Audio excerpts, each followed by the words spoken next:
Good afternoon, everybody, and welcome to our meeting today. I'd like to call this meeting to order at 5:06 p.m. If we can please stand for the Pledge of Allegiance. I pledge allegiance to the flag of the United States of America and to the republic for which it stands, one nation, under God, indivisible, with liberty and justice for all. Okay, the next item is 1.3, approval of board agenda. If I can please get a motion. There is 8.6. We would like to table 8.6, and there's also a request to table 8.5. We're waiting for approval from CSCA's state organization. I make a motion to approve with amending to table 8.5 and 8.6. I second. Okay, roll call, please. Mr. Andrew Sandoval, Aye. Ms. Sarah Turner, Aye. Mr. Jacob Sandoval, Aye.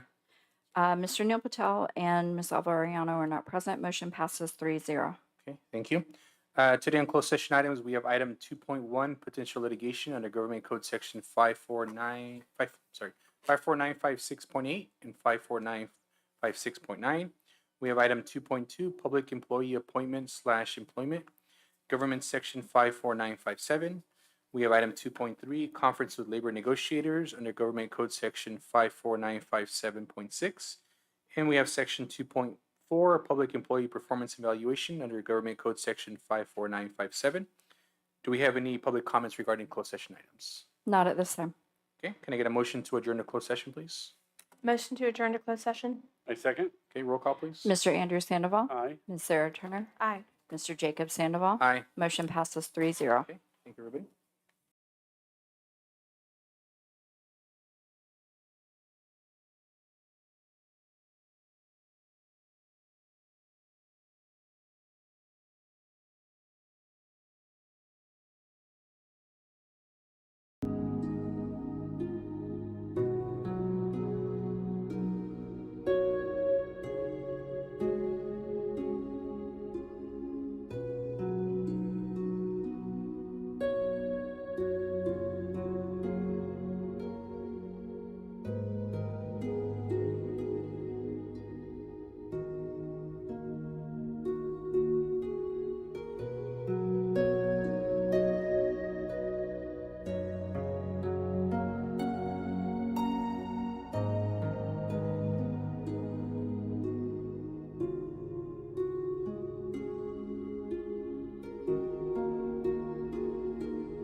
Okay, good afternoon, everybody, and welcome to the Santa Rita Union School District Board meeting. I'd like to reconvene back into open session.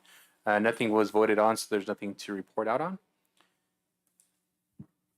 So we're going to move forward to 5.1, approve consent agenda 5.2 to 5.4. And before that, I just want to say it was great to see all the hirees, and congratulations to everybody, and welcome to the Santa Rita family as well. Motion to approve the consent agenda? Okay, roll call, please. Mr. Andrew Sandoval, Aye. Ms. Sarah Turner, Aye. Mr. Jacob Sandoval, Aye. Mr. Neil Patel, and Ms. Alvariano are not present this evening. Vote passes 3-0. Okay, thank you. Moving on to 6.1, SRTA.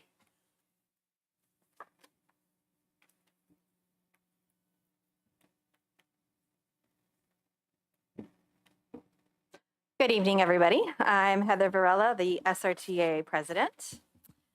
I am here tonight to show support from the SRTA's executive board in the passing of the bond resolution. We are all well aware of the long list of needed site improvements. We feel that a bond passed sooner than later will speed up the process and ensure that all of the highly anticipated projects and improvements will be completed. We are looking forward to hearing the most recent data in tonight's presentation.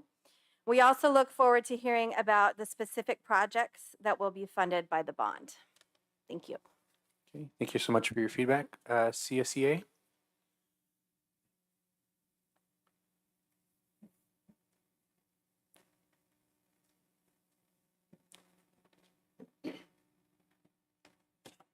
Good evening, everyone. I'm here. My name is Juana Casillas, and I'm CSCA president. And I'm here to report for the negotiation team who we have here tonight, our negotiation committee. Last Wednesday, CACA had our third negotiation meeting with the district, and that was very productive. Always thanking Becky and thanking the district for taking the time to meet with us.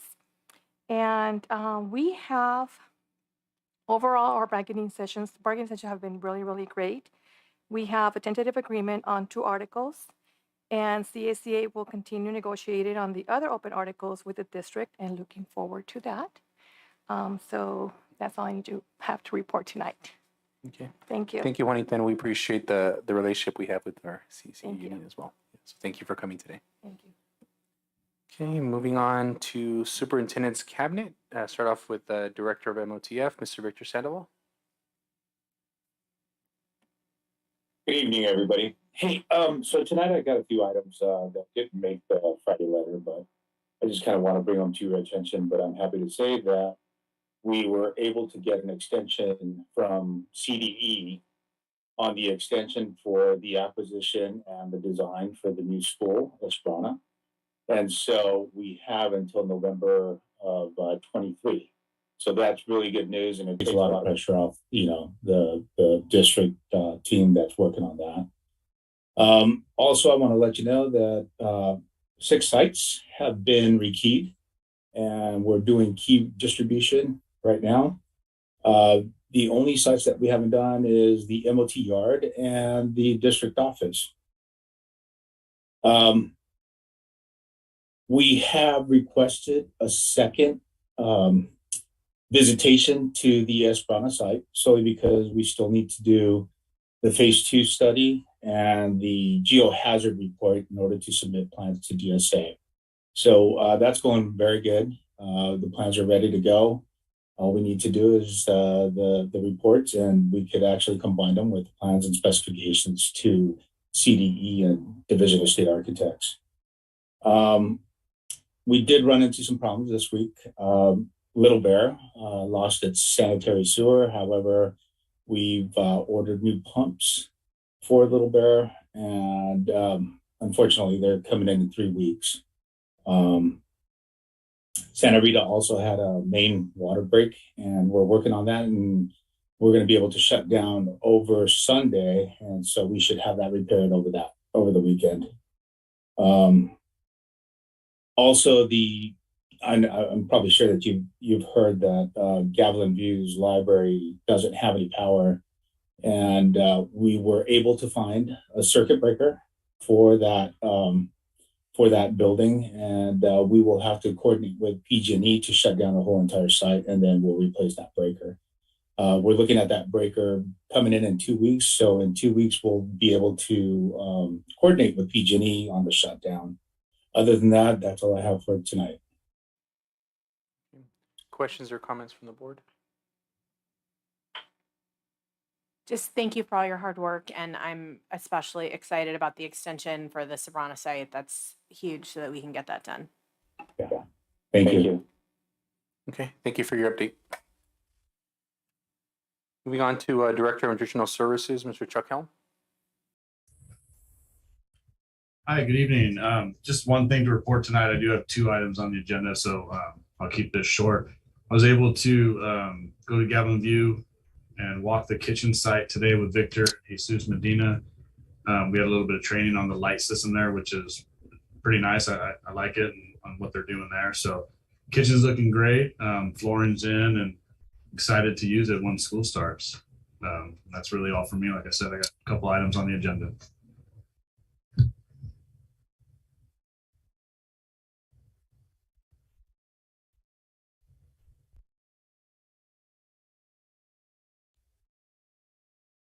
Good evening.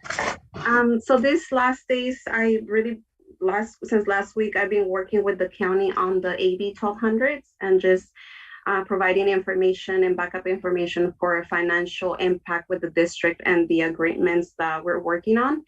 And we're also been working on state reporting for preschool and for other grants as well.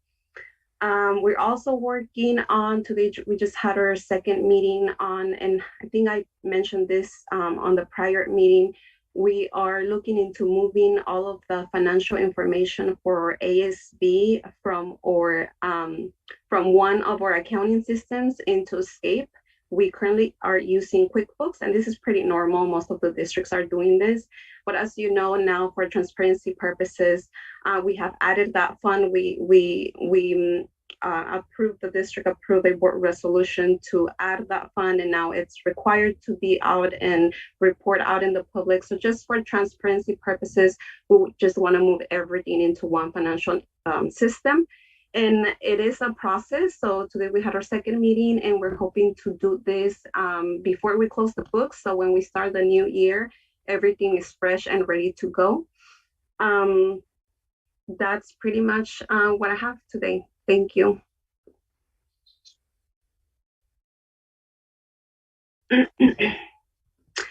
Before is kind of what?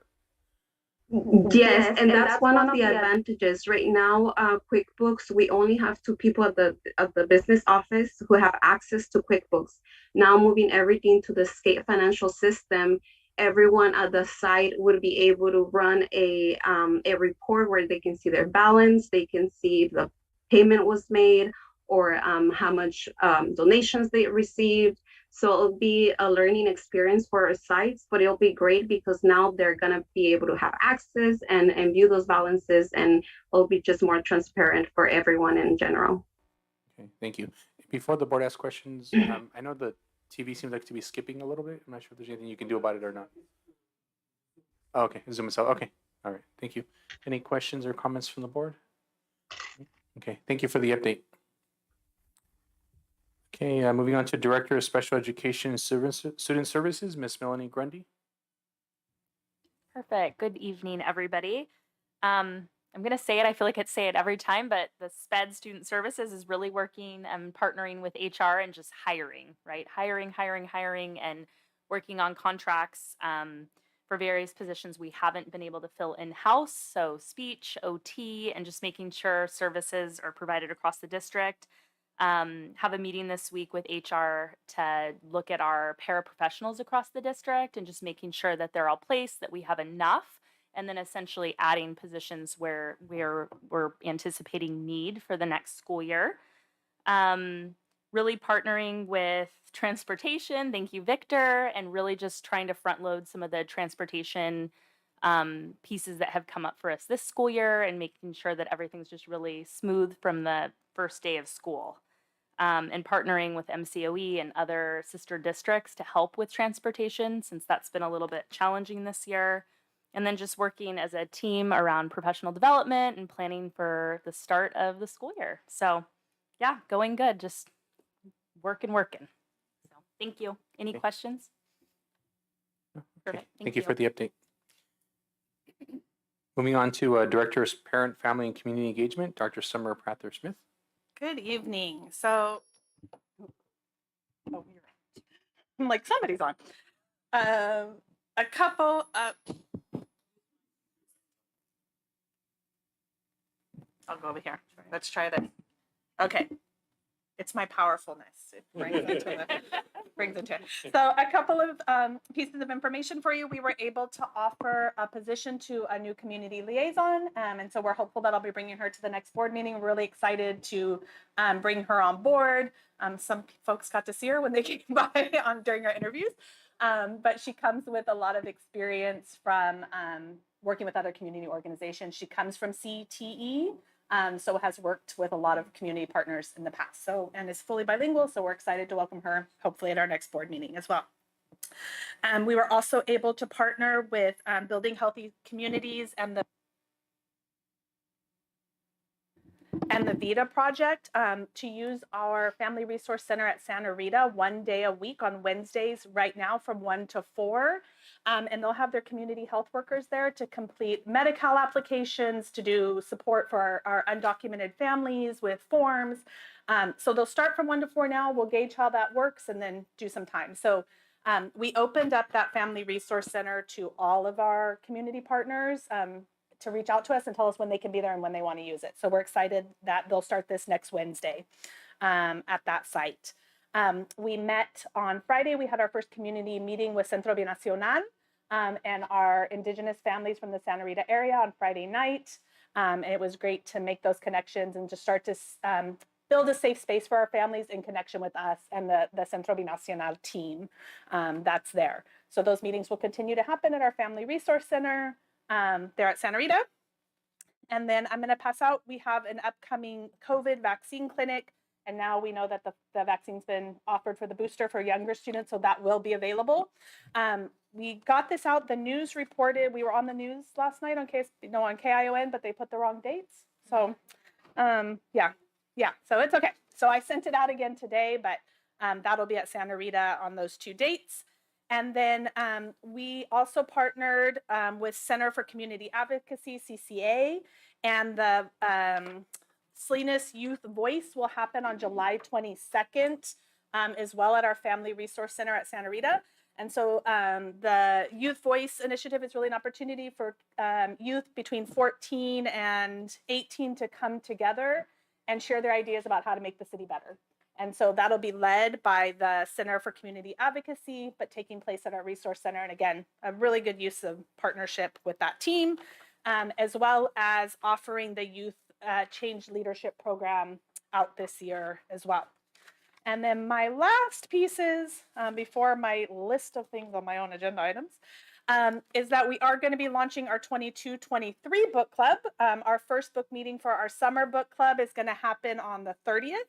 And so this is our list for the whole year, so people have it ahead of time, and we'll go with the same process. The first 15 individuals to sign up will get a copy of the book. I did also confirm, based on some requests, that these are all available on Audible this year. You'll notice that at the bottom I had a really hard time picking, so there's about another 20 books that I suggest you read that didn't fit into my book club mantra here. So I'll pass this out and we'll be sending it out to staff when the year begins. And then to mirror what we're doing with our staff, we'll also be piloting this year a student and a parent book club. So this will be the first parent book club. One of the challenges with the parent book club is finding the same text that's available in English and Spanish so that we can mirror those clubs. So we'll do the first one, which is, but it may be that we actually run different books between the Spanish group and the English group, just because of the availability of text. One of the areas that we'll be also offering is like a read aloud, where families who aren't literate will be able to log on and we'll be able to play the Audible version. So we do like an hour session playing the sections that we pick for families so that they could participate in the book club regardless of their abilities. So that's the upcoming book club there. And that's all I have to say about that tonight. Thank you.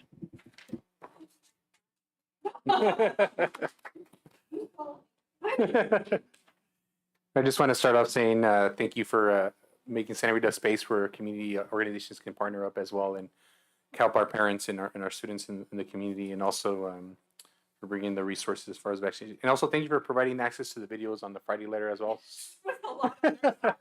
No, but it helps us better to understand what we're approving as well, and kind of gives a little bit of chance to look at that. So I always like that as well. So any questions or comments from the board? I do have a comment just in terms of the vaccine. In terms of the vaccine clinic, is the idea that you come on July 5th for your first shot and you're July 26th for the second one? Either way, so Okay. if they're coming on the 5th for their first shot, they'll automatically be scheduled for their follow-up in the next one. But if they're coming for their booster already on the 5th, they don't have to return to the second clinic. Okay. So they'll have both of it. All right. And if you just show up on the 26th, is it just boosters only or just second shot or? So they would schedule them at one of their clinics at another location. Thank you. Thank you for clarifying that. Okay, all right. Thank you for the update. Moving on to Director of Curriculum Instruction, Ms. Donna Coney. Good evening, everybody. Summer school's been going great. We've had a great first session. Next week, we'll be rolling into the second session. And we want to thank all the administrators and the classified staff, the paras, the office staff, the health aides, our transportation department with all of their help, our health aides and everybody, just making sure it's going on without a hitch, including our business office with the budgets, and Vanessa Torres, our administrative assistant, doing all the budget hourly time cards that she's processing. So I want to thank everybody we have some of our summer school staff here today, so thank you so much. Including our IT department, as well as our migrant ed program is now running over at their summer program over at Santa Rita, and our custodial staff that's been supporting both those sites. So shout out to them. In July, the 13th through the 15th, we'll be sending 14 people to a PLC conference in Sacramento.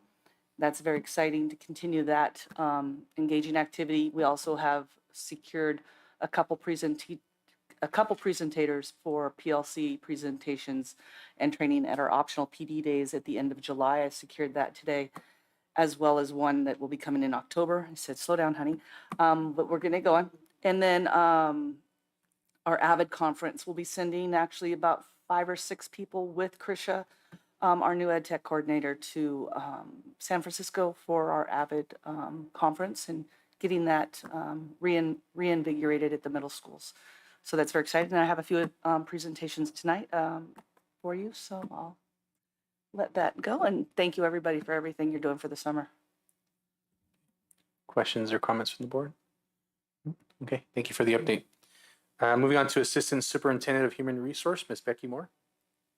Thank you. As you saw on the consent agenda, my department has been very busy with hiring. And so we're thrilled that almost all of our certificated positions are filled for the next school year. And we are switching our priority now to our classified staff and have been making good progress there as well. And then I'm also just really pleased about the progress we're making with our CSEA negotiations. And thank you, Juana, for sharing that as well. Thank you.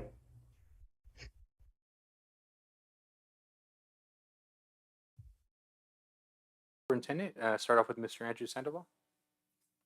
I have nothing to report. Okay, moving on to Ms. Sarah Turner. I have nothing to report. Okay, thank you.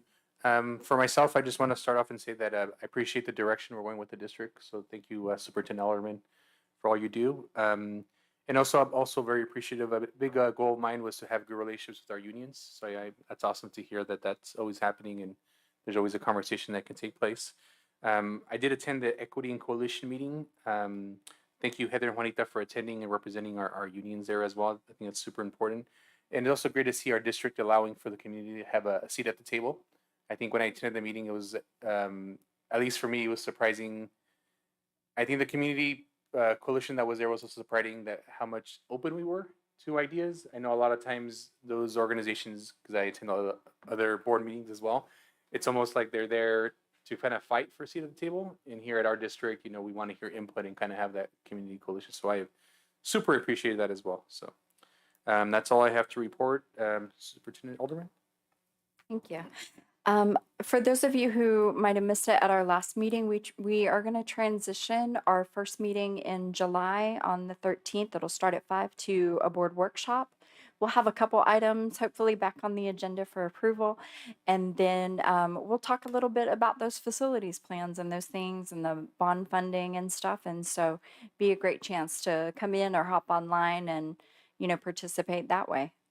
Just putting that out there as an advertisement. One of the things I wanted to give the board an update on, and I want to really thank Donna Koenig's hard work in putting it together, but our crisis response training that we're able to schedule with Mr. Kimball coming in for our staff. It'll actually happen on our first day back for teachers. It was our one day to get everybody trained. We've reached out as well to our classified, those who wouldn't yet be on calendar, that we would offer pay for them to come in as well. I know Donna's reaching out to some of our substitute teachers who are pretty committed to the district to incorporate them also in our training. And so there'll be some tabletop exercises ahead of that with each site administrator. There's a survey for each site. So Mr. Kimball can go through like site plans, give advice also beyond just the training. It's important to know that this isn't just a one-time training. It's an ongoing series of things and looking at like our plans, making suggestions with us, and really want to thank Donna in her fast action and convincing nature in getting Mr. Kimball on the hook with such short notice, and getting that put together for all of our teachers, staff, and administrators. I think it's really important. It'll go through not just active shooter training, but crisis response at different levels as well. Any questions or comments from the board? No, but can we attend those trainings on the day? That'd be okay? I can certainly let you know when that training is. And also, I think we talked at our last meeting a little bit about maybe having a board representative for the tabletop exercise with the site administrators. So you could get a report back about what that exercise was like. And then certainly I'll send out the invite for those trainings. Okay, thank you for the update. Okay, moving on to public comment regarding non-agenda items. Do we have any public comment? Yes, we do. Okay. So there are 3 on the same topic regarding the CSEA negotiations. So Anna Cortez has stated that she supports CSEA in negotiating these items. Amy Wigg said that she is writing to register her support for these items: the increase in salary schedule and bonus, health and welfare benefits, increased hours for the library technician, and the last item. Thank you, Amy Wigg, paraprofessional, Santa Rita. And the last one is from Liliana Hernandez, who said, "Good evening, my name is Liliana Hernandez, and my work site is at Santa Rita Elementary. I support CSEA in negotiating the terms documents that she attached to the email, and she is in support of these." That is all. Thank you. Regarding agenda items. No. Okay. Moving on to, or anybody in the public has any public comments? Sorry about that. Regarding any agenda or non-agenda items? No? Okay. Okay, moving on to 8.1, approval of a 1-year agreement with EMS Link for POS services. Yeah, so for our department, this is for a renewal. It formerly was Titan a few years ago. Link took over, and with any system, there's going to be little hiccups here and there. But it was nice to have them come on board last year, and they actually provided some training for our staff and so forth. So this is just a renewal for this upcoming school year. Thank you. Can I get a motion to approve? Motion to approve. Second? Okay, roll call, please. Mr. Andrew Sandoval, Aye. Ms. Sarah Turner, Aye. Mr. Jacob Sandoval. Aye. Motion passes 3-0. Okay. Item 8.2, approval of 1-year agreement with Animal Damage Management for Pest Control Services for school year 2022 to 2023. And again, for our department, when I first came on board, we had a pest control company, and pests were just rampant in the kitchen. So a year or so after I came on board, we switched to animal damage management. They consistently have helped us with that, with our pest, with the pest issue, and we no longer have. Obviously, you're going to get some here and there, but they really cleaned it up. Their price did go up this year a little bit, but this still was the best quote received. So just recommended an approval of another 1-year agreement. Can I get a motion to approve? Motion to approve. Second? Okay, roll call. Mr. Andrew Sandoval, Aye. Ms. Sarah Turner, Aye. Mr. Jacob Sandoval. Aye. Motion passes 3-0. Okay, moving on to 8.3, approval of the July 1st budget for the 2022 to 2023 school year. So that's my item. So as you remember, during the last board meeting, we had the public hearing where I did the presentation for the July 1st budget. Now we're moving to the second step, which is the adoption, which we have to do by ed code before July 1st. Motion to approve? Just thank you for all of your work on this, and a motion to approve. I second? Okay, roll call. Mr. Andrew Sandoval, Aye. Ms. Sarah Turner, Aye. Mr. Jacob Sandoval. Aye. Motion passes 3-0. Okay, next is 8.4, approval of certificated AB 1200, public disclosure for negotiations with SRTA. That's my item as well. This is the AB 1200 or public disclosure that we have to prepare for the Monterey County Office of Education to review. And this is pretty much what I was talking about previously, that we work on to do the cost analysis. And then it also has to be board approved before we can go ahead and move forward with the action on implementing everything in our financial system. Okay, thank you. And I just want to say thank you to everybody who was involved in bringing this agreement forward to us. I'm excited about this, and I will be excited about the CSEA one when we can bring it forward. We had to table it from this meeting because of ratification, but yay, motion to approve. Second? Okay, roll call, please. Mr. Andrew Sandoval, Aye. Ms. Sarah Turner, Aye. Mr. Jacob Sandoval. Aye. Motion passes 3-0. Okay, congratulations. And then we tabled. We tabled 5 and 6. 6, 7. So 8.7 is informational item, voter survey results for the 2022 bond feasibility study. Yes, we should have FM3, the company that was here during the last board meeting, to provide the final results for the survey.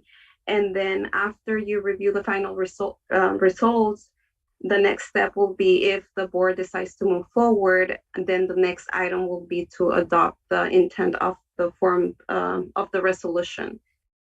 So I think that they're waiting online. I'm going to ask IT to let them in so they can go ahead and present the information to you. Okay, we'll wait till they kind of come online.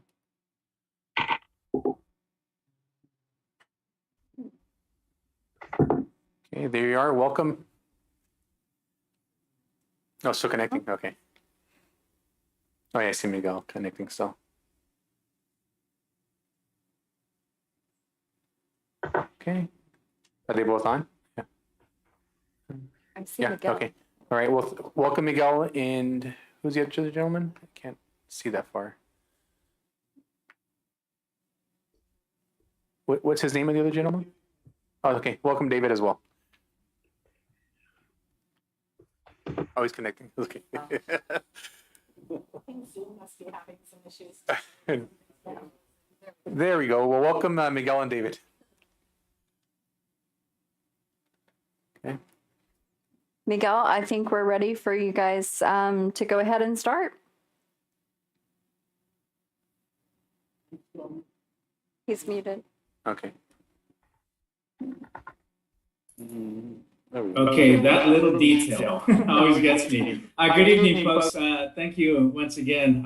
Here with us is David Metz from FM3 to deliver some good results, I think, regarding the bond feasibility study and borders survey. Okay, I'll pass it on to David. All right, fantastic. Thank you very much, Miguel. Thanks to all of you for the opportunity to be with you this evening. I'm Dave Matz. I'm a partner with FM3 Research, and I am pleased to share with you the final results of the survey that we conducted on the feasibility of a bond measure for the district. This is an update to the data that you saw at your last meeting, and I'm pleased to say that as we completed the interviews, all of the trends we identified before have continued and in fact grown even more positive and encouraging for the possibilities for a November election. I'll walk through some of the key highlights of the survey. Looks like I need to be given permission to share my screen. If the host can grant me that, I'll go ahead and share the findings.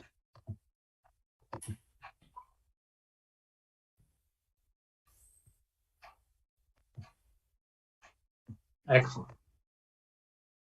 All right, thank you very much. So just to summarize for everyone the methodology that we used for the survey, we interviewed just over 240 voters district-wide who, based on their past voting behavior, are considered likely to cast ballots in this year's election. These were a mix of telephone and online interviews conducted on landline phones, wireless phones, and online through invitations issued by email and by text message, with interviews conducted in English and Spanish as well. We were in the field for about a 2-week period. In smaller districts like this, it takes a while to accumulate a sufficient number of interviews, but with some persistence, we got our margin of error to right around 6%. And as you'll see, as for most of the results in the survey, they're well outside that margin of error in terms of the key strategic implications that we would draw from them. So first, just a little bit about the overall issue context here as we look toward a November election and a potential bond measure.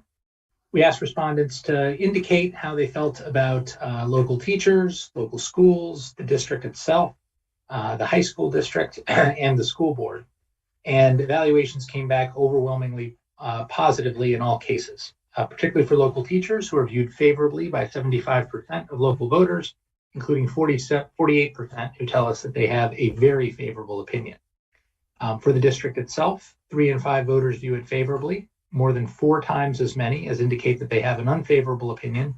And the same holds true for the school board, 47% favorable, just 14% unfavorable, with a somewhat larger group that don't know enough to offer an opinion.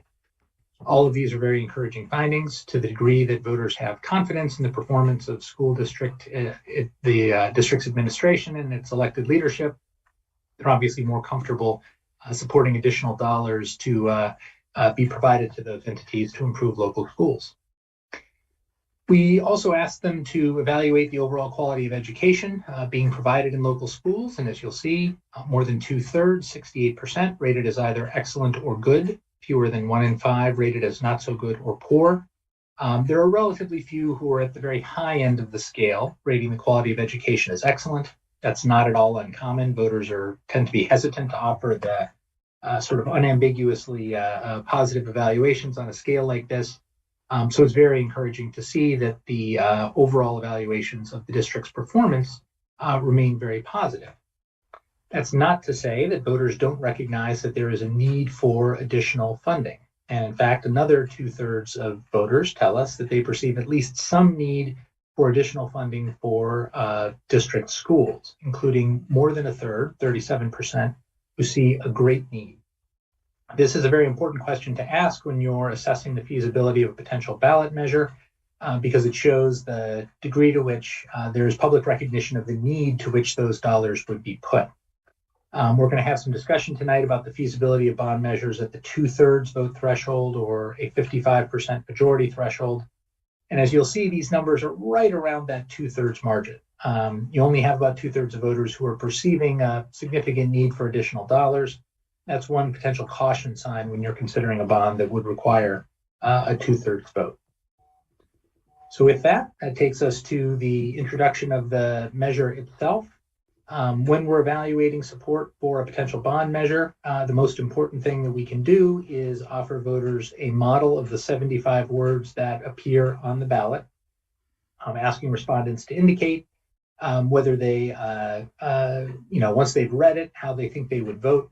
This is the one piece of information that we know every voter will have before they cast their ballot. They may not read any communications from the district. They may not look in the local newspaper. They may not read their voter pamphlet, but the ballot will be staring them in the face. And so the wording of this question, making sure it complies with legal standards, but is descriptive of the kinds of improvements that would be put forward, is very important. And as you'll see here, given this language describing a potential $32 million bond, we ended up with 75% indicating that they would vote yes, including 52% who indicated that they would definitely do so, which is a very encouraging sign. Not just that we have a broad majority indicating support, but more than half of voters indicating that they are definitely in favor. And that's roughly 5 times the proportion who indicated they would definitely vote against it. So very strong sign of support from the public. We asked the respondents how they would view the potential tax impact of the measure, amounted to $30,000 of taxable value. This would evaluate the impacts of a measure that would require a 2/3 vote or a 55% vote. Becomes a little bit of a closer call. When voters understand that the measure that would require a 2/3 vote would entail $40 per $100,000 of taxable value in property taxes, support stands at 68% rather than the 75% that we just saw. So that indicates a certain amount of cost sensitivity from the public, which is not surprising in the current economic environment. It is slightly higher at the $30 and $20 levels, not dramatically different, but obviously with a lower vote threshold for those lower amounts, there's much more cushion there in terms of sort of room for public support for a bond measure over the threshold required for approval. We also offered the respondents a list of ways that the money could potentially be used to improve facilities in the district. And you'll see here the proportions that on the right-hand side rated each either an extremely or very important priority. Those are the top 2 points on the 4-point scale we used. We also have, if you look at the light blue bars a little further to the right, some who say that each of these items is somewhat important. And frankly, that's close to all voters when you combine those top 3 categories. But we put a lot of focus on the intensity of sentiment for these items. Those dark blue bars on the left representing the proportion that rate each as an extremely important priority. And you'll see we have 3 that at least half of voters put in that category: repairing old and leaky roofs, replacing aging water pipes, repairing deteriorating restrooms. As you look across the list of top-ranked items here, many of these are just core repairs and improvements to the basic physical systems of school buildings. We often see that it's the case that voters want to keep schools safe, warm, and dry, and that's essentially the kinds of improvements that they are most enthusiastic about supporting here.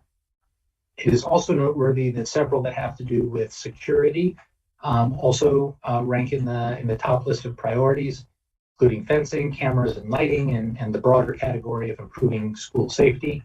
Obviously, we were in the field in the wake of the tragic events in Texas, and I think that may well heighten voter attention to some of those concerns and the need for some of those potential improvements as well.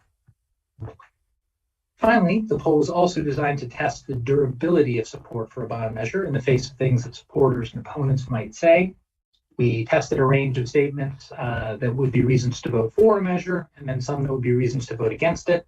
And as you'll see, their net impact was very, very modest here, with about 3/4 of voters indicating support both before and after those statements. So that's an encouraging finding to see. Here you'll see a list of the top testing reasons to support a measure.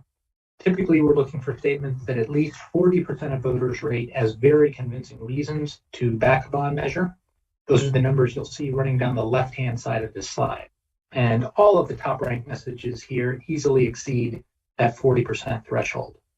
They focus on the age of existing school infrastructure and the need to improve it, the impact that improved facilities can have on supporting student achievement, the notion that while investing money right now may not be appealing in the current economic climate, that it will only become more expensive to defer these investments and have to make them later on, as well as messaging focusing on benefits for school safety, and then the availability of matching funds, the idea that whatever dollars local taxpayers put in will result in money coming from outside the district to help support local schools that otherwise would not be available. So collectively, these messages, which focus both on the improvements that will be supported by the measure, as well as the reasons why it makes good financial sense to pursue this now, collectively offer good reasons to back it. So all of this data basically leads us to the conclusions that you will see here. And again, there's really very little to look at in this poll that is bad news for the district. Strong favorable feelings toward the district, its administration, and its teachers, or a widespread belief that the district is providing high quality education, a recognition of among 2/3 voters that there is a need for additional funding for the district, and then strong support for a bond in an amount as high as $32.6 million. As we discussed, though, there are some notes of caution here. As much as we have that 75% support based on the ballot question, we see that we only have about 68% that perceive a need for additional funding and 68% that are willing to support the measure, knowing its tax impact.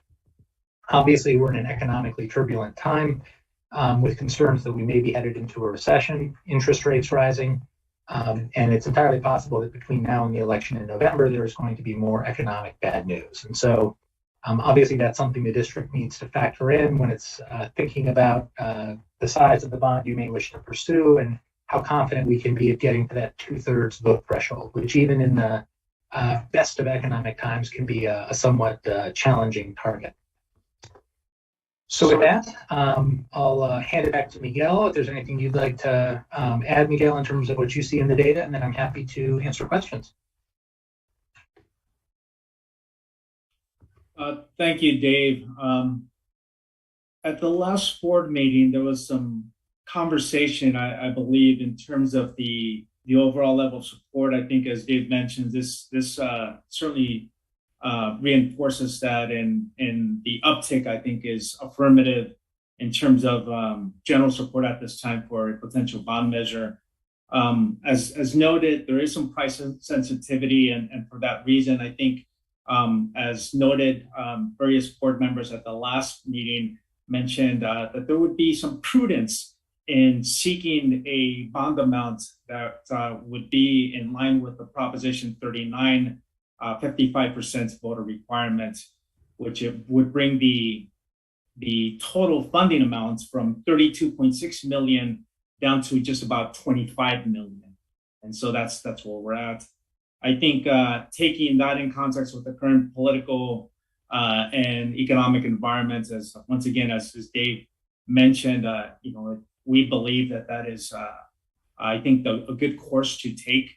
And so subsequent to this item, there is another accompanied resolution that would be presented to the board for consideration that would be one step closer towards implementing the funding program. But with that said, any questions from the board at this time? Just one clarification. I know Sarah wasn't here at the last meeting. So I think the one that has the 55% threshold, we can only pass that one in an election year. So if for reason we don't pass it this year, then we'd have to wait 2 years before we can put it up. We couldn't do it next year, correct? That's absolutely correct. And thank you for noting that. That's right. Under Proposition 39, the district can implement a bond election only in even years, which typically coincides with generally scheduled elections. So the next opportunity, if we don't move forward at this time, would be in 2024. Okay. Okay, thank you. And the other thing I just was noticing that kind of popped out was, I guess, the favorability of the school board. So it kind of seems like an opportunity for us as a board to do more outreach to the community, know like our role and everything that kind of goes with it as well. So I appreciate that question being on there as well, to give us feedback as well. Any questions or comments from the board?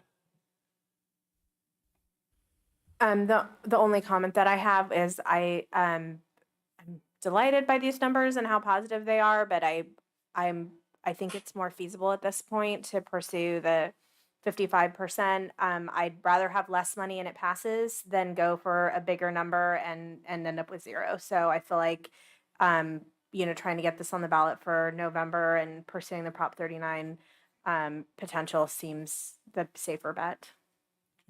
Yeah, I agree. I was just looking at the results for the high school district and their bond that just recently passed, and I think it passed with 63%. So I'm also in favor of Sarah's position. Okay. Any other questions as far as the presentation before we move forward with the next item? No? Okay. Well, thank you for the Thank you, presentation. gentlemen. Oh, sorry. Yeah. That was it. Just to thank you. Thank you. Yeah. Thank you both. Thank you very much. Thank you, folks. I can stick around for the next item if so desired. To go to the next item, I kind of want to get the feedback from the board, just to make sure we're all on the same page and that the board desires to move forward with the bond election for November for Prop 39. And if that's correct, then we can go ahead and move to the next board item to adopt the resolution of intention for the FSFID. Based off on the feedback, that's the direction that we're looking to go forward. So moving on to item 8.8, approval of the resolution to intend to form a school facilities improvement district.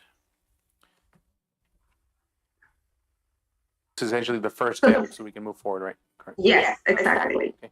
So can I get a motion to approve? Motion to approve 8.8. Yes, I think our teachers, our students, and our community deserves it, so yes. Okay, thank you. Okay, roll call. Mr. Andrew Sandoval, Aye. Ms. Sarah Turner, Aye. Mr. Jacob Sandoval. Aye. Motion passes 3-0. Great. Thank you, everybody. Thank you. Thank you, folks. Thank you, Miguel. If I may just provide one additional item for the board's consideration here, I think as noted, this is the first step of 4. And so what happens at this point is that we set in motion, I think that the next course, which would be to hold a public hearing, and that is going to be scheduled for your July 13th board meeting. And so concurrent with that, there would be an additional item that would be brought to the board. In addition to the public hearing, you will be voting on the resolution of formation of the SFID, okay?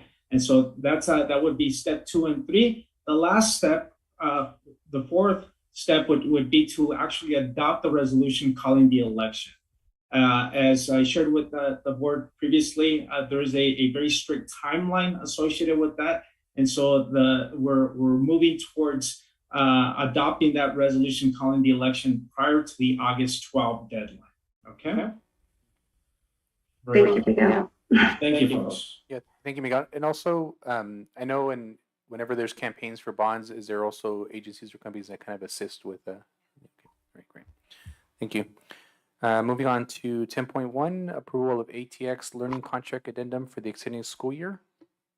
Perfect. So this is a continued contract we've had this school year. It's for LVN, licensed vocational nurse, and this is for extended school year.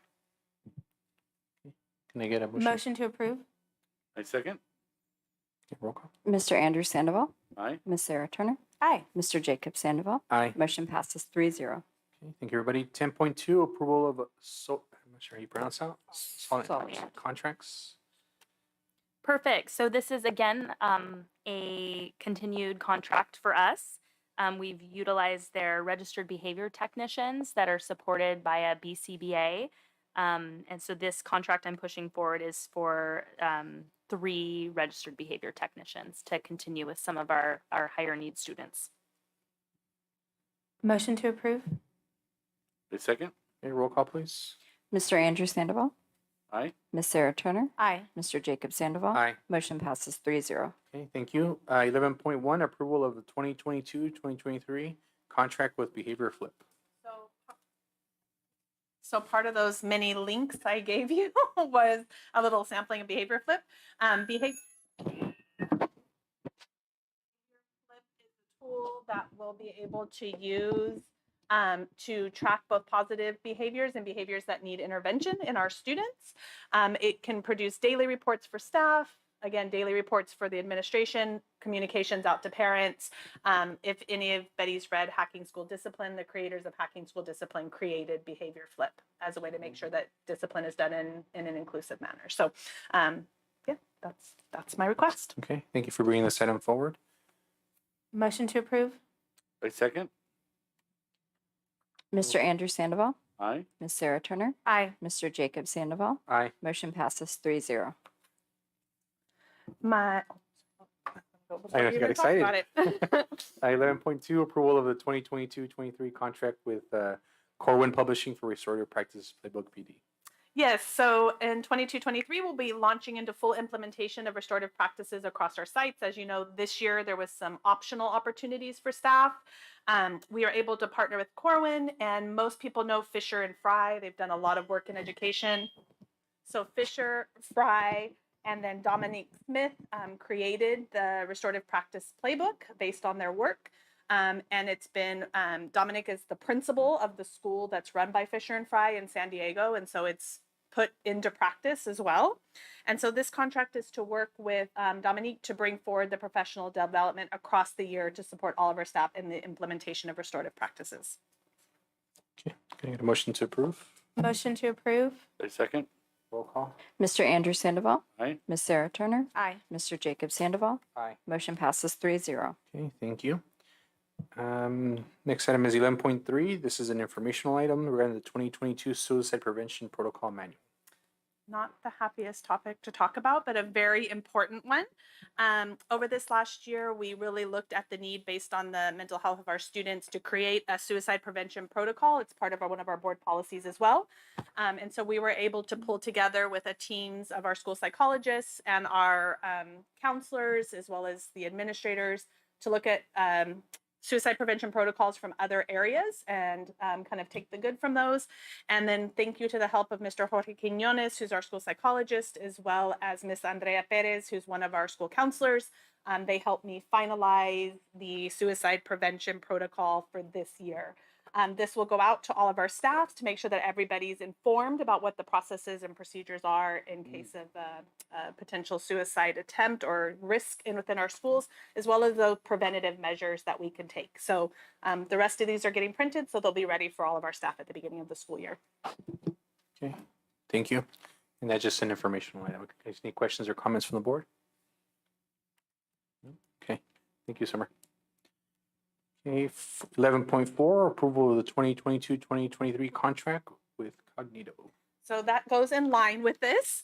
So that's why I wanted to present the informational item first. Part of what we found is we evaluated the suicide prevention programs that we have within some of our systems already that staff did, kind of those online trainings. And we really looked at if they were meeting the needs that we have. We know that we want to look further than just risk factors. We want to make sure that we're putting preventative measures for wellness into place for our students. And Cognito offers a whole range of online tools that we can use with staff, both from identifying wellness, identifying risk with students, intervening in crisis for a student. And the benefit of it is it's like an interactive, I don't know if any of you got a chance to look at it, but it's like an interactive cartoon. I don't know how to explain it. It's very user-friendly, and it lets you play out how to have conversations. So it's not just listening to something that tells you how to do it. You actually interact as a character within it to play out how that would look. And so I'm bringing forward as part of our suicide prevention protocol that we contract with Cognito to provide that additional support to all staff. Okay, thank you. Questions or comments? If not, can I get a motion to approve? I would just ask after we've had this in place for a year that we just sort of report back and, Absolutely. you know, what did we think and how was it used? And I'll just share that I did talk to the areas that use Cognito, so Santa Clara County Office of Ed, San Mateo County Office of Ed, just to make sure what their experiences were, and they were positive. So that was, yeah, so we'll see.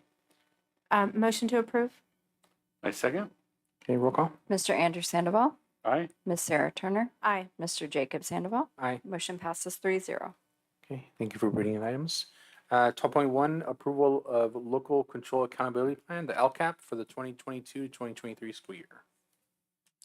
Yes, that would be all of us, right? So last week we presented the LCAP and had some feedback from our educational partners.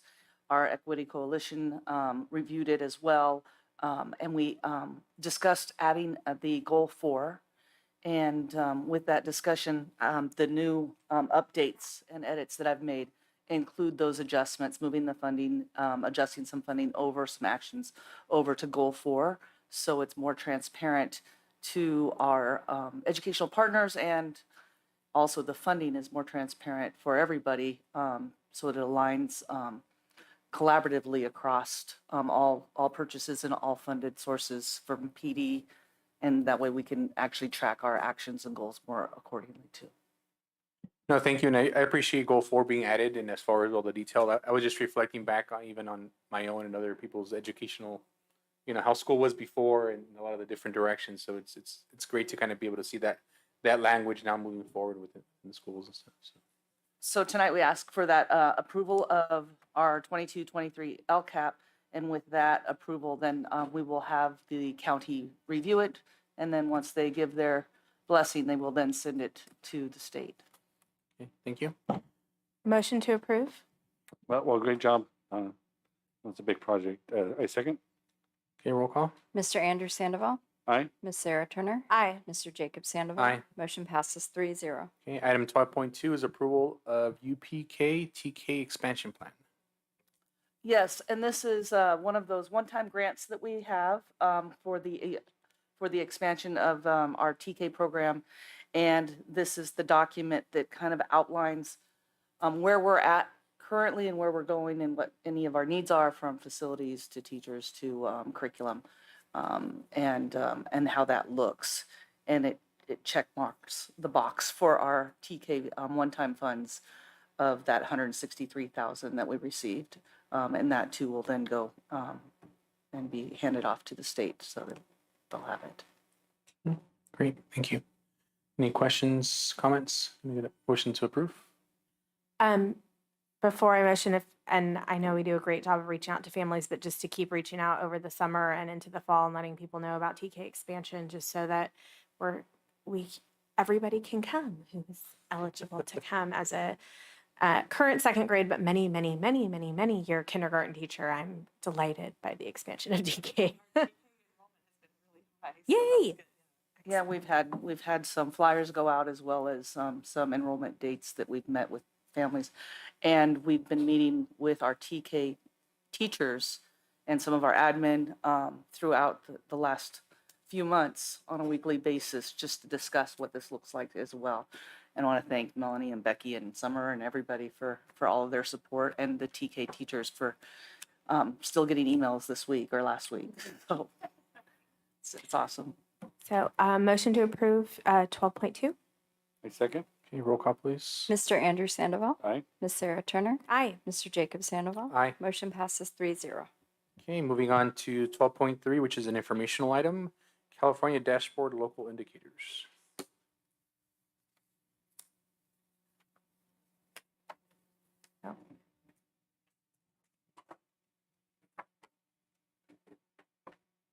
Good evening, and this too is my item. This is the local performance indicators in the CDE dashboard. We discussed this briefly quite a few months ago regarding where we are with the CDE dashboard and our indicators. And this year is, let me turn this on and I can manage this for us. Here we go. You got it? There we go. So a little recap that the dashboard is at the state level has been on a pause moment, with the exception of the summative LPAC. And this year is the year of the new data. So our SBAC, our LPAC data, our attendance data, our suspension rate data, none of that data is going to be analyzed compared to pre-COVID years. So it's a new baseline data, which is very exciting. And we're really focusing on growth goals now and growth reports and how are we going from here. So some of the background, the LCFF priorities where data is not collected, the district or the LEA will measure the report and progress throughout the dashboard based on local collective data. So that could be things like all students have Chromebooks, all students have access to music, all students have access to PE at the elementary school and middle schools, and things of that nature. Priority 1, and there are 8 of the priorities, and some of them are more detailed than others. Appropriately assign teachers access to age-aligned curriculum, to curriculum-aligned instructional materials, safe, clean, and functional school facilities. This is basically under our LCAP Goal 1. And so I wanted to put that where it aligns with our LCAP so it's transparent to our community. With that, we have the data that would reflect on this number of, do we have 100% teachers that are highly effective teachers, right, or misassigned teachers? This year we did have 4% of our teachers that were on those emergency stipulated assignments, stipulated credentials. With the current year, they did a great job, and we want to thank them for coming to our district. We did have full access to adopted curriculum, and all of our facilities qualified the good repair. Under priority 2, the self-reflection tool for implementation of state academic standards, that would be under our LCAP goal or LCAP goal 1 or 2. You could see some of that metrics under our LCAP.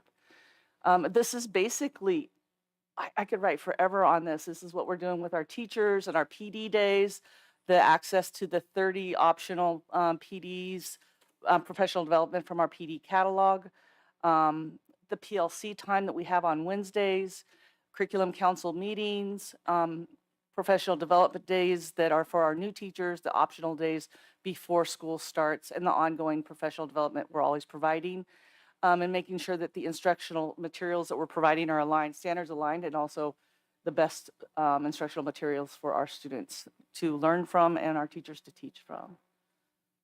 Under priority 3, we could find examples forever on that under goals 3 and our new goal 4.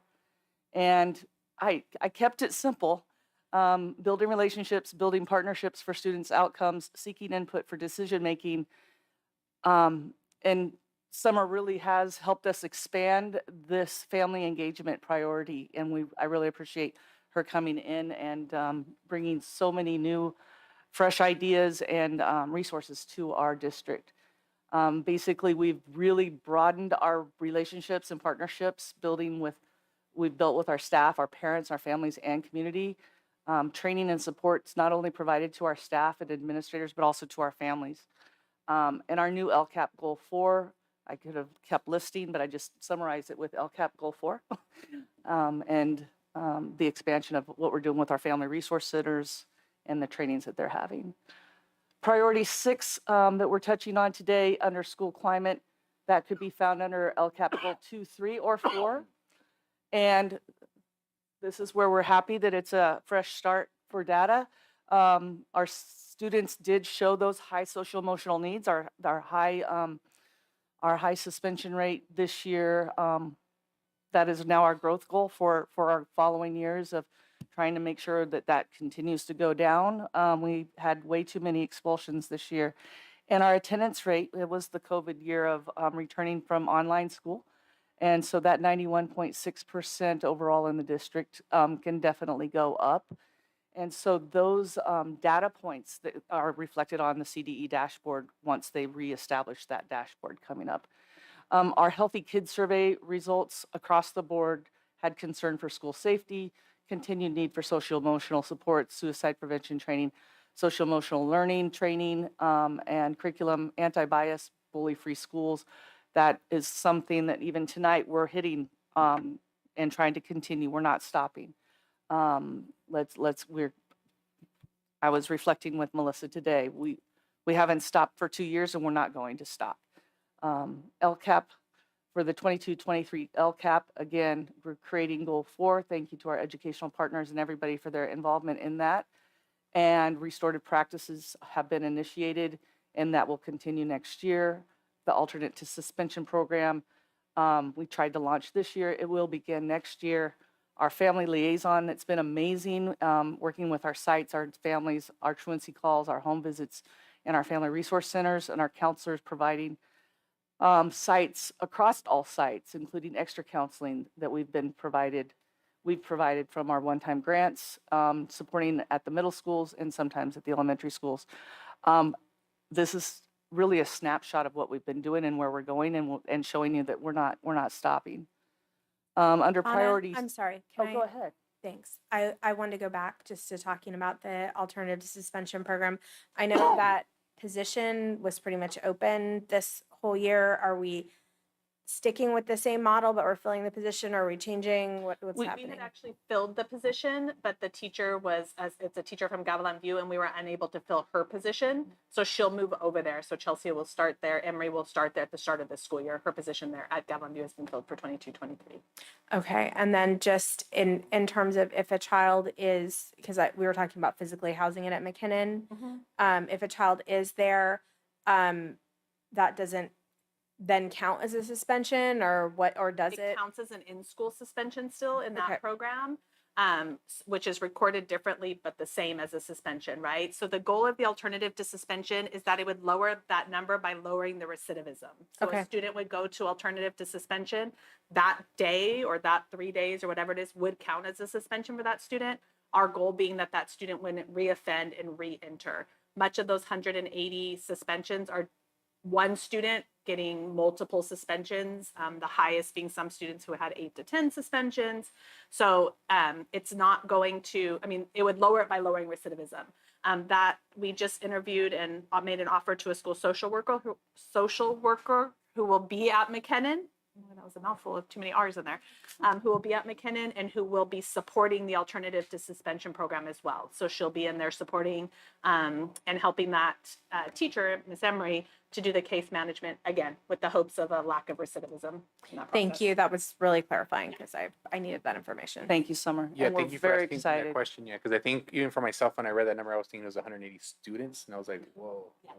I should have clarified But that. actually, there's some that are repetitive. Yeah, the state doesn't count it by the number of students, they count it by the number of suspensions, right? So the majority of our students, the majority of that 180 were suspended one time, right? The next group were between 2 and 3 times. And then a percentage of that number of that 180, about 4% were multiple suspensions of the same student.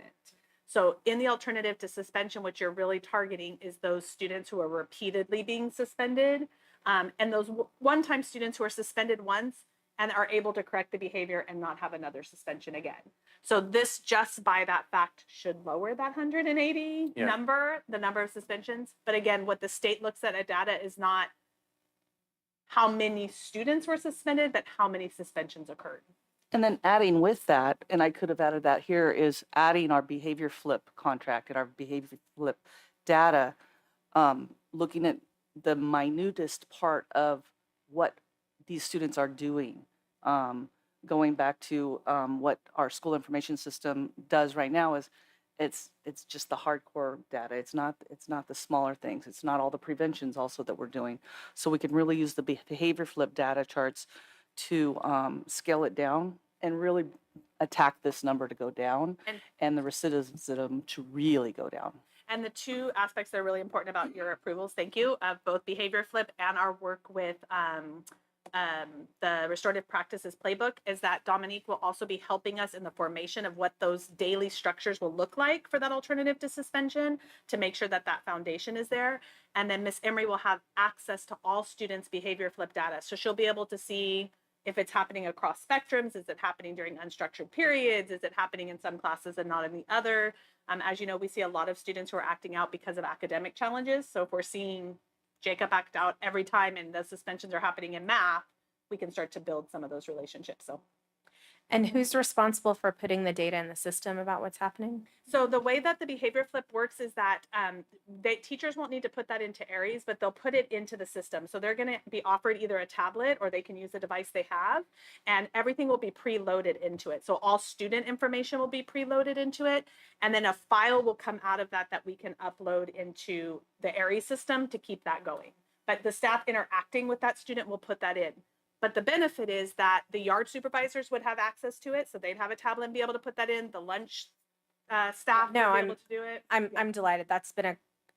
I've had many teachers call me and say that they were concerned about behavior not being recorded. So, and the upside is that we're not going to just be looking at those negative behaviors. We're going to be looking at when positive behaviors. So behavior flip will allow us to look at when was Jacob doing really well and what was happening during that time. And so, again, if you haven't read Hacking School Discipline, read it. And that's part of where that foundation comes from. So I'm excited that those pieces together, I think, are really going to impact this aspect. No, and I appreciate that because I know as board members, whenever we go out there and talk to the community, and if they see that number or anything else, because kind of the question is like, what is your district doing to point, so that kind of helps us understand what that number means, but also how we're kind of working to address it as well. So thank you. Exactly. Any other questions regarding this? So continuing on to priority number 7, access to a broad course of study. This was difficult during our remote learning, but I have to give compliments to all the school sites of when we were in remote learning. They really did provide enrichment activities across the boards online. But again, making sure that all of our students have the interventions and the exceptional, whether there's except the interventions and the enrichments that they need for all students, including our unduplicated counts. Staff participating in curriculum council meetings to provide insight and ideas for curriculum needs and adoptions. Students provided Chromebooks and access to a diverse menu of learning apps that support the bridging of the learning gaps or expanding their understandings of what they already know.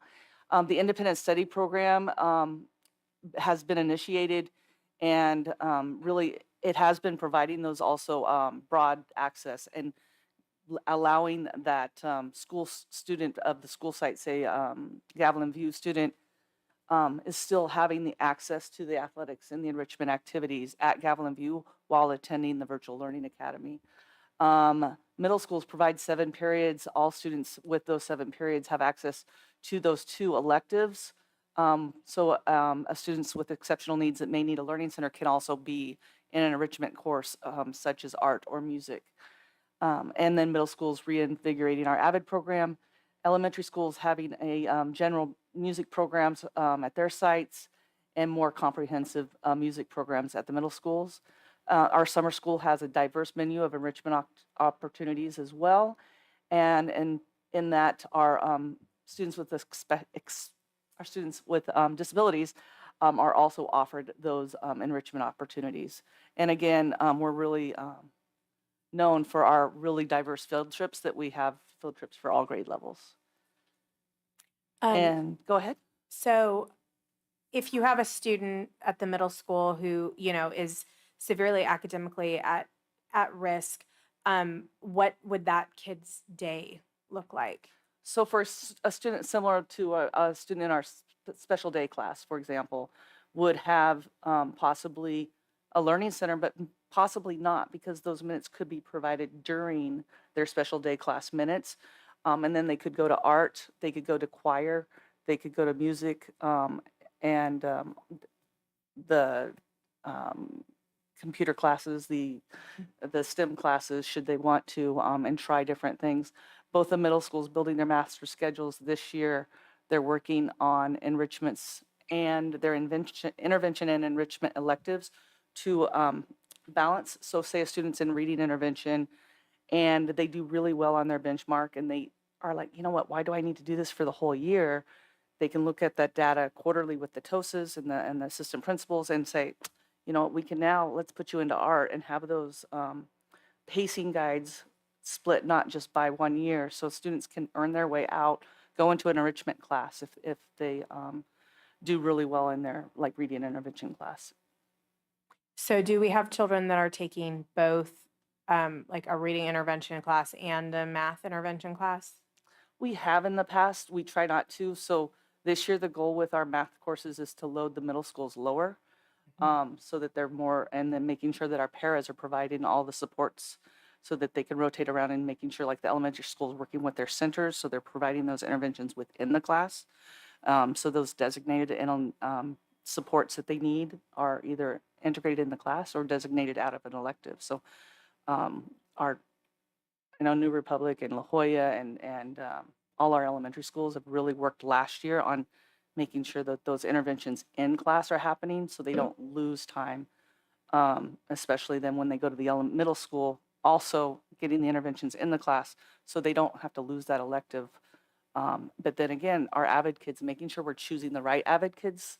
Those are the students that are more of our unduplicated counts, that maybe are those high school 2.0 students. The 4.0s aren't those targeted kids. It's more of those BC students that are really have that hard time with that college and career connectedness. And the Avid lessons is being incorporated into math or language arts, or are they taking it as an elective? So we have avid teachers that have been trained in the district. We're kind of had a pause on some of those trainings. We have some, I know at both middle schools, we have math teachers that are avid trained, English teachers that are avid trained, science teachers that are avid trained. And I know Mr. Sino integrates those avid skills and those avid strategies while he teaches over at Gavilan View. And I've seen it when I've been over at JG. And then we have the avid core for 6th grade. And then those kids, if they still qualify, they'll stay in an avid type core in 7th grade, or with their avid homeroom teacher, their key teachers that are avid strategies are being implemented. The goal would be hopefully to have our district 100% avid trained. And then all those avid strategies are embedded across all sites and all classes. Thank you. And just one, this is more Melissa question. The partnership that we were talking about doing with Gavilan View and the high school district, is that going forward?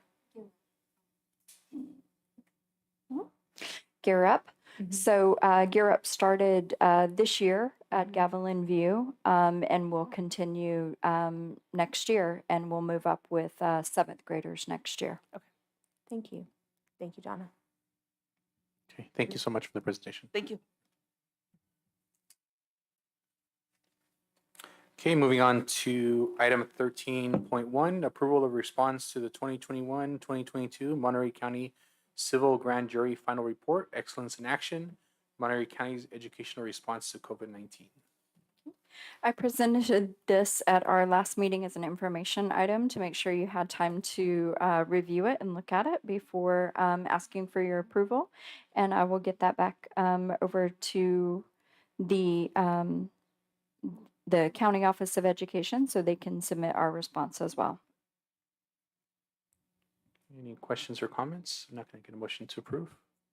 Motion to approve? Second? Roll call.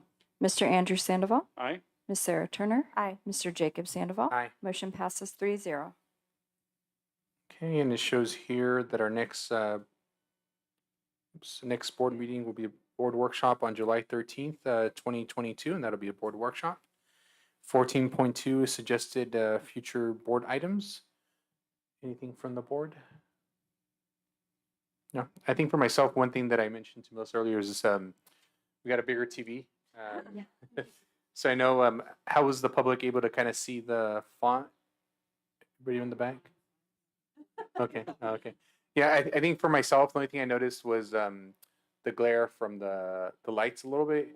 So I know there was mention maybe potentially looking at the projector and stuff. And then every so often I kind of go back to see if I could see that glare does kind of thing and stuff. So I think it'd be great. Okay. And then just, I know we talked briefly just of a configuration. If we have a larger, the public here, then at least there's room for everybody to sit to comfortably as well. So, okay, with that, can I get motion to adjourn at 7:18, please? Motion to adjourn? Second? Okay, roll call. Mr. Andrew Sandoval, Aye. Ms. Sarah Turner, Aye. Mr. Jacob Sandoval. Aye. Motion passes 3-0. Okay, thank you, everybody.